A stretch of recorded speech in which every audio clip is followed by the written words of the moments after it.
What are NPRCs and why is the one in Oregon buying a dozen monkeys when it already has more than 5,200 primates on its grounds? An update on the fight against the unethical experimentation on monkeys. That's next on the PETA podcast with Emil Guillermo.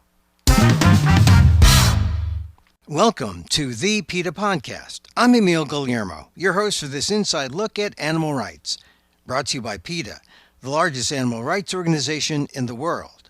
On this episode, an update on monkeys in labs and what PETA is doing to stop it. It begins with noticing that the National Primate Research Center in Oregon just bought 12 monkeys.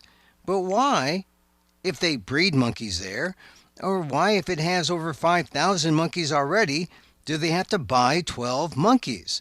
Dr. Lisa Jones Engel, PETA's senior science advisor, is both a veteran scientist and now an animal rights activist. She explains what might be going on, but first she talks about why her passion is personal when it comes to monkeys. This is marking my 42nd year with primates, with macaques in particular, starting out in Asia with them and spending decades with one foot in each world, one foot in the conservation kind of field-based, watching monkeys in the wild doing their monkey thing, one foot in the biomedical research industry, in the importation industry. It gives me power because I know both sides. It also can really mess with your head when you spend so many years kind of balancing with one foot in each side, because the demands on each side, what a monkey needs in the wild and what a monkey is getting in the lab, that's not a steady place to be standing. So I'm just actually, the next week is the end of my 6th year with PETA as their senior science advisor. And my job has been to really help PETA understand how monkeys get into the labs, the infectious diseases that they bring in with them, the risk to public health and to scientific integrity. But I think the most important thing that I have done for PETA is to really make people know the macaque, know them as individuals. And I'm proud of that, Emil. And what about that balance that you talk about? For monkey versus the needs of the scientists and the need for the world to use whatever the monkey can give the science community. Where is that balance now? Is it so far one way, or have you maintained a sense of balance, or is it possible to retain a sense of balance, or is it so one way that there is no other way out? Are you asking me where my balance is, or where do I see the scientific community's understanding of that balance? Well, this how let's start with your balance first. I mean, do you see it as have you been able to maintain that balance? And if you can't maintain, or if you can or cannot maintain that balance, where is that compared to, or how does that compare with the scientific community? No, I don't maintain the balance anymore. And that's because once you step out of the scientific community, once those blinders are removed from you, then you get to see all the other parts that you hadn't been privy to. And for me, that became very clear that there was no longer any scientific justification. Is a balance, an equilibrium, even can it even be maintained, or is it so far one way that that's ultimately got to be the way things go? You know what it has been like? I was walking on my beach the other day and everything seemed solid. And I took a step and I sunk in, I don't know, about 6 or 8 inches into the sand and I was stuck. And that's kind of like what it is when you're a scientist and you're in the biomedical community. You're stuck in that way of thinking. I'm no longer stuck in there. Being out of that industry for 6 years, it makes it really obvious to me that the blinders that are put on us when we're in the industry Mm-hmm. suck us in. It narrows our focus so much.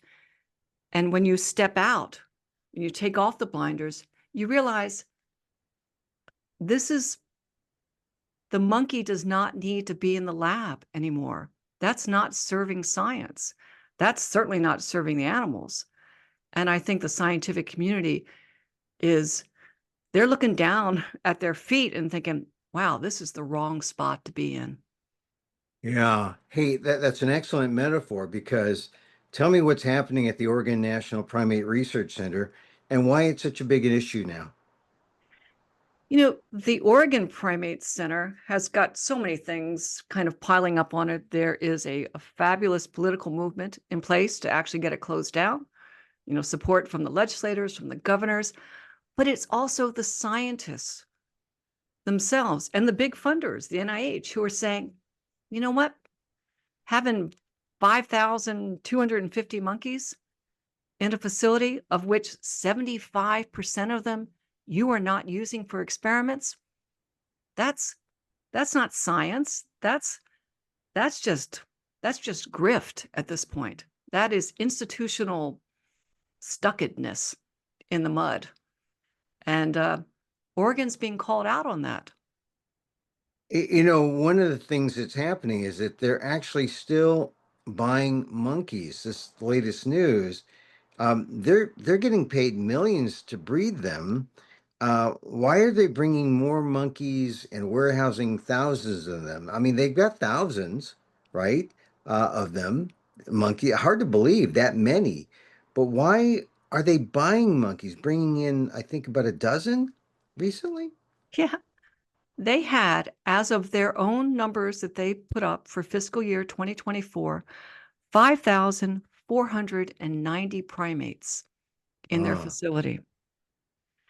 75% of them were not assigned to experiments.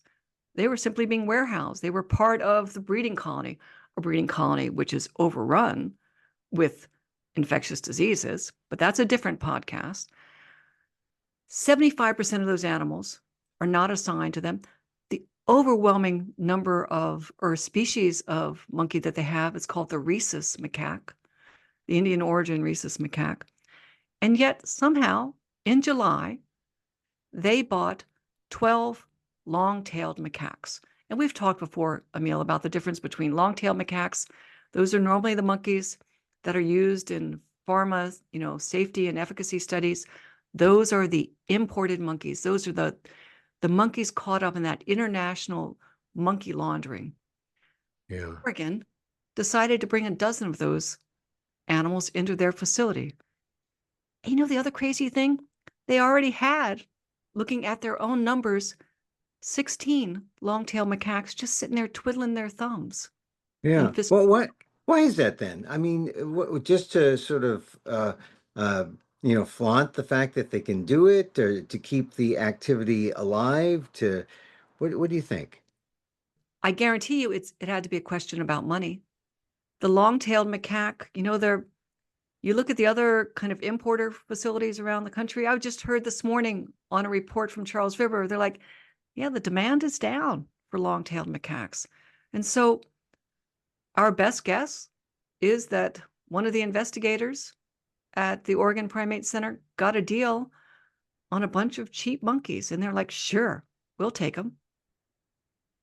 But the fact that the demand is down, it shows that the activism that you're leading at PETA's has to be working a little bit, huh? I think it's doing more than a little bit.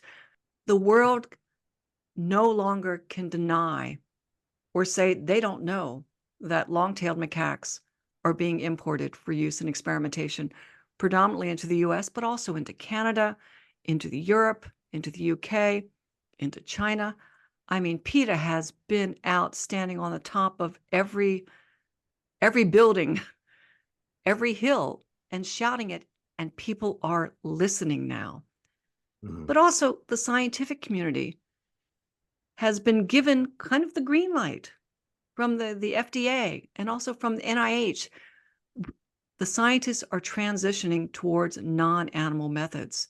And that means that these monkeys, whether you're a long-tailed macaque, a rhesus macaque, a baboon, a marmoset, your day is coming really soon when somebody won't have you in a cage or just sitting there waiting to be used because that era is coming to an end.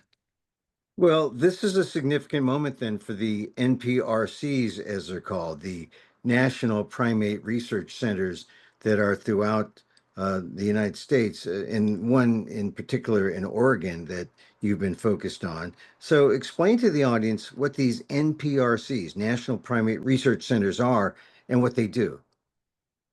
The NPRCs, the National Primate Research Centers, were established back in the 1960s.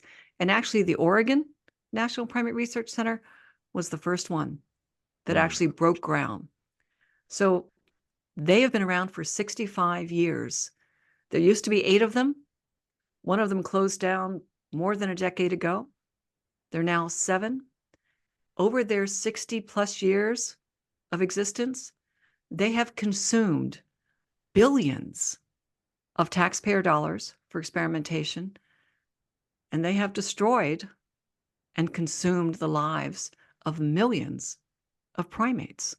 Millions. I mean, really, I mean, that's a heck of a number, millions of monkeys or primates. That's a heck of a number to imagine. Right, because in the beginning, the NPRCs, they were grabbing primates, monkeys, and apes from all over the world, wherever they could get them.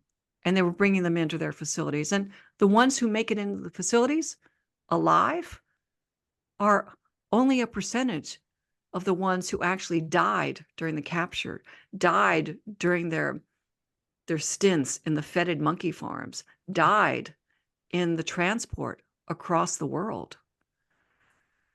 And these facilities, Oregon has about 5,500 primates in them right now. The Washington Primate Center has about 1,000. Between all the primate centers right now, the NPRCs, there are about 25,000 primates right now, today. And that number, those are the ones who are there right now. That's not counting all the ones who die, who get killed, who get culled, who just have disappeared on paper over the last 60 years. But these were all individuals. These were all lives, but the world sees them now. And I'm really proud of that. And what do most of them are warehoused. You're saying some are slated for experiments. But what are the monkeys function, and are they functioning in an ethical, are they being used in an ethical way by the NPRCs, specifically Oregon? There is nothing ethical or humane or scientifically justified any longer in keeping primates in the NPRCs, primates in captivity for experimentation anywhere. These are primates, Emil. They're us. And to keep a primate in a cage away from their family, or even when they're with other animals, to deny them every single ability for self-choice, for companionship, to use those big brains, to choose where they want to eat, where they want to sleep, who they want to hang out with. None of that exists for primate in captivity. None of it. That is inhumane. That is unethical. And the NPRC say, hey, we have all this oversight. Well, we know from the University of Washington that, you know what?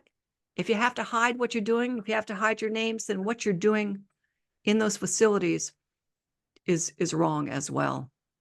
You're saying now there's no reason. There's no reason to keep the monkeys.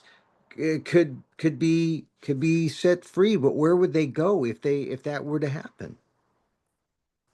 Well, there's no monkey that has ever been brought into the US for experimentation has ever been set free back in their original homes.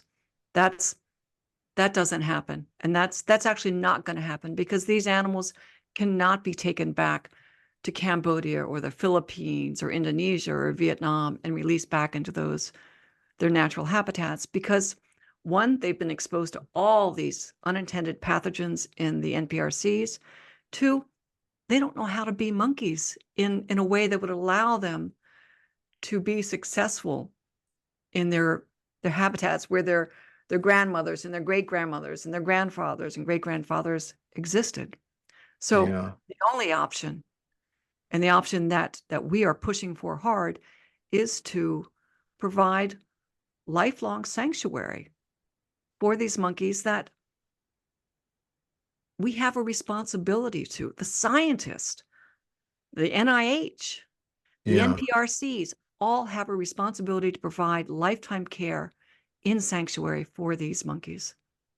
I mean, there really are monkeys without a country, really, and until someone steps up and says, "Yeah, we have to be responsible to them," and we're talking about maybe what we 5,000 in Oregon alone, but how many in the entire system would you say?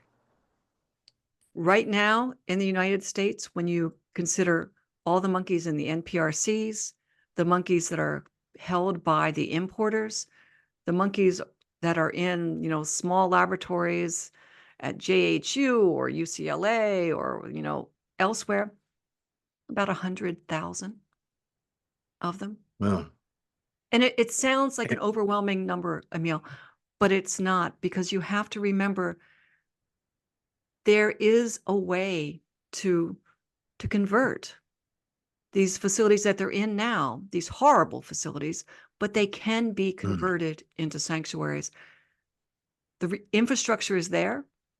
And, the people who have been experimenting on them, the caregivers, the husbandry staff, even the vets, I think that they too know that they need to pick up that foot and put it on the side of sanctuary and care, get it out of that scientific muck and yeah. help these animals in sanctuary.